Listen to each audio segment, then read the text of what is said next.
An Omaha board game company is fighting to survive, and now they're taking their battle to our nation's capital. First Alert 6's Brenna Kiefner is live in the newsroom tonight with how this fight is playing out. Brenna? Yeah, Brian and Aaron, Alex Wolf owns Spielcraft Games here in Omaha, and he says the tariffs are threatening his livelihood. He's already paying thousands more just to get his product shipped in, and now he's preparing for what could be the biggest risk of his career.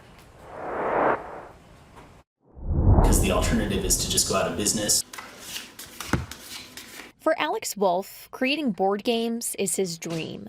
But right now, survival is his mission. His company, Spielcraft, is one of several board game makers that is suing the federal government over tariffs on imports from China. A judge ruled those tariffs unconstitutional back in May, but because the case is still under appeal, the extra costs have not gone away.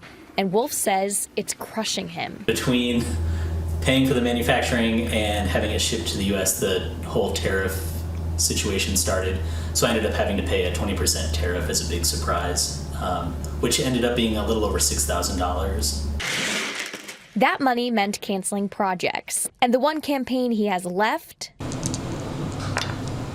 could be the biggest gamble of his career. Well, the worst case scenario would be that I have a very successful crowdfunding campaign, make a lot of sales, and then the U.S. government decides to increase the tariff to a level that is not actually feasible for me to pay or for my customers to pay, and then all of those sales I would have to refund to those customers and then go out of business. Here in Omaha, this fight isn't about trade policy or politics. It's about whether families can still afford the games that they love and if local businesses can survive to create them. Tariffs have hit us harder than ever because almost all of our board games come from overseas. We're trying to stay true to our mission so people can enjoy the world of board games, but also planning for a bit of harder time. The case is now in the hands of the U.S. Court of Appeals. A ruling could decide whether small businesses like Spielcraft keep their doors open or shut them for good. I don't know what will happen, but I'll cross that bridge when I come to it. And Wolf is actually headed to Washington, D.C. next week to join other business owners in lobbying senators face-to-face. They're hoping to convince lawmakers that these tariffs aren't just numbers on paper. They could actually determine whether local businesses survive. In the newsroom, Brenna Kiefner, First Alert 6. Yeah, no doubt he'd like to find some things out of certainty before the Supreme Court hears the case. Brenna, thank you. Let's take a quick look at the timeline on this in depth.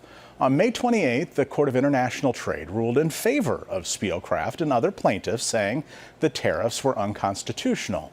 But immediately after, the Trump administration appealed and a stay was put on the decision, meaning the tariffs remained in place. Right now, the case will be heard by a full panel of appellate judges, but there is no hearing date set. After a ruling is issued, the lawsuit will either end or be appealed again. And of course, we heard that the Supreme Court is supposed to examine the issue of tariffs.